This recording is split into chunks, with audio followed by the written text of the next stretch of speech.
In the crowded streets of Manila, where the sun paints the afternoon sky gold and jeepneys rattle like old memories, lived a 13-year-old boy named Rafael. Every evening, while the world rushed home, Rafael stood barefoot outside a row of small eateries, clutching an old, half-broken guitar. The strings were rusted, the wood cracked, but to him it wasn't just a guitar, it was the only thing his father left behind before fate tore him away. Rafael's voice had a softness that could quiet an entire street, but life rarely rewarded softness.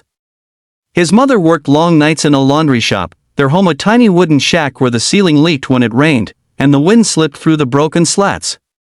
Still, whenever it became too difficult, Rafael would close his eyes and remember the nights when his father sang Hotel California to him, telling him that one day he'd sing on a big stage with lights shining like stars. But dreams are fragile things, easy to lose and hard to keep alive. One humid evening, while singing quietly to distract himself from hunger, a small crowd gathered.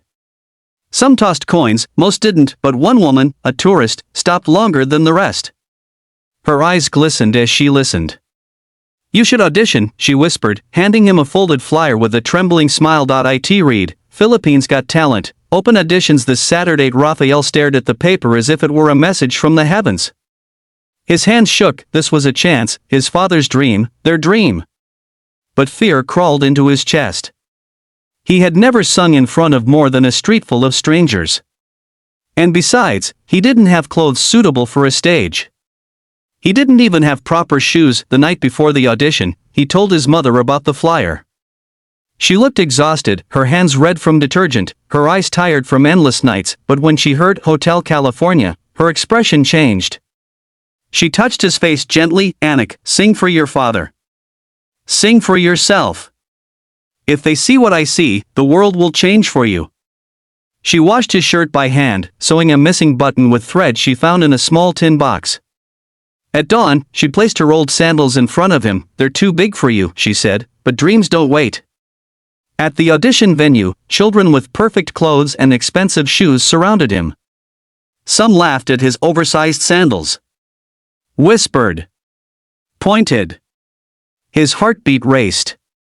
He wondered if he should leave. But then he remembered his father's voice, calm, warm, unwavering. "Whenever you're scared, Anik, sing. The world listens to real hearts." When Rafael's number was called, he stepped onto the massive stage. The judges looked at him, his tiny frame, his oversized sandals, his cracked guitar. One judge asked gently, "Why did you choose this song?" Rafael swallowed hard. It was my father's favorite. He used to sing it before he passed away. The audience hushed, and I want to make him proud. The lights dimmed. A single spotlight hit him. The first gentle strum vibrated through the auditorium. Then came his voice, soft, trembling at first, but carrying a depth that seemed impossible for a child. On a dark desert highway, the hall grew silent. Judges leaned forward. Something magical happened. Rafael's voice wasn't just singing, it was storytelling, sorrow, longing, memories, everything poured into each note. By the time he reached the chorus, his voice soared, raw yet powerful, cracking with emotion. "Welcome to the Hotel California." People began wiping tears. His mother, watching from backstage, covered her mouth, tears streaming uncontrollably. His guitar buzzed slightly on the broken fret, but nobody cared. The purity of his voice drowned out every imperfection. As he reached the bridge, his voice broke for a moment, and that break carried the weight of a childhood filled with loss, hunger, and survival. The judges looked shattered. He ended the final note with a trembling breath. Silence. Then the audience erupted, shouting, screaming, crying, cheering louder than he had ever heard in his life.